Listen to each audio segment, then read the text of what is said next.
आपका इतना हुआ। और दो हमें। और क्या दें?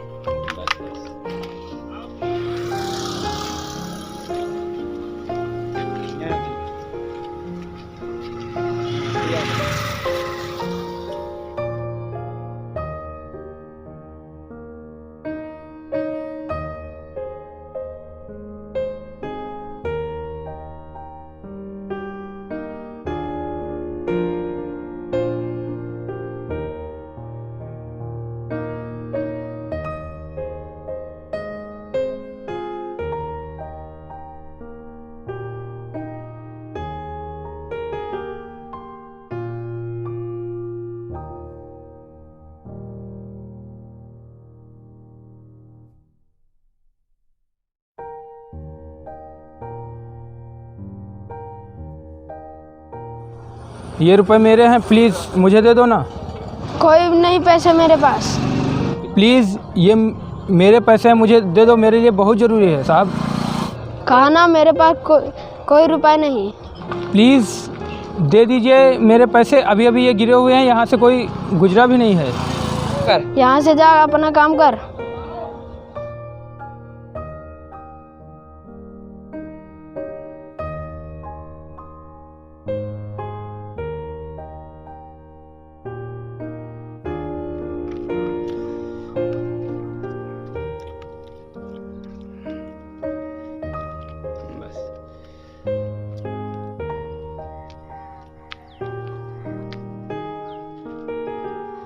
क्या हुआ भाई, क्यों रो रहे हो? कुछ नहीं साहब, वो थोड़ा मैंने कबाड़ बिन के पैसे इकट्ठे किए थे, तो साहब वही मेरे गिर गए और एक लड़का पा गया, वो कह रहा तुम्हारे नहीं है साहब। कितने रुपए थे उसमें? यही 400-500 रुपये साहब थे हमारे। कुछ लोग ऐसे होते हैं जो दूसरों के पैसे या दूसरों के चीज़ अगर पा जाते हैं तो वो हड़प कर लेते हैं। कभी ये नहीं सोचते हैं कि किसी को पैसों की ज़रूरत है, ये उसके हैं या उसकी मेहनत के हैं, और वो अपने पास रख लेता है सिर्फ़ एक इंसानियत को भूल करके। वो ये भी भूल जाता है कि कोई देख रहा हो या ना देख रहा हो, लेकिन ईश्वर ज़रूर देखता है। कभी कभी भगवान भी इंसान की परीक्षा लेता है कि उसका बहुत कुछ छीन करके, उसकी ज़रूरत की चीज़ें छीन करके उसके कड़े इम्तिहान से गुजारता है, ताकि वो इंसान मजबूत बन सके। साहब मुझे पैसों की सख्त ज़रूरत है, और मेरी माँ भी बीमार है और उनका इलाज भी कराना है, और मेरे पास पैसे भी नहीं है साहब। और कोई बात नहीं, घबराओ मत।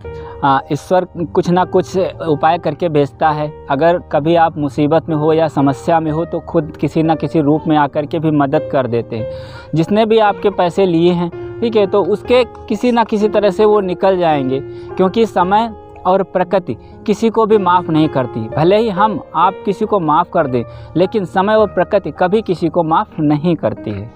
ये लो कुछ रुपए हैं, आप रख लीजिए इनको और अपनी माँ का इलाज कराएं। नहीं साहब, मैं पैसे नहीं लूँगा, और मैं मेहनत से कमाता हूँ साहब, और मेहनत से ही खाता हूँ। अगर पैसे मैं लूँगा तो सिर्फ एक शर्त पे लूँगा।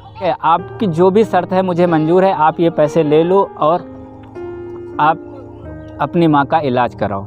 जी साहब, ये मैं पैसे एक ही शर्त पे लूँगा, और मैं आपको वापस दूंगा तो आपको लेना पड़ेगा। ठीक है, कोई बात नहीं, आप इन पैसों को रख लीजिए, आपको ज़रूरत है, ये आपकी ईमानदारी के पैसे हैं। जब आपके पास रुपए हों तो आप हमें वापस कर दीजिएगा, ठीक है, हम ले लेंगे। धन्यवाद साहब, धन्यवाद साहब। सच्चे और अच्छे इंसान की कभी कभी ईश्वर भी कठिन से कठिन परीक्षा लेता है।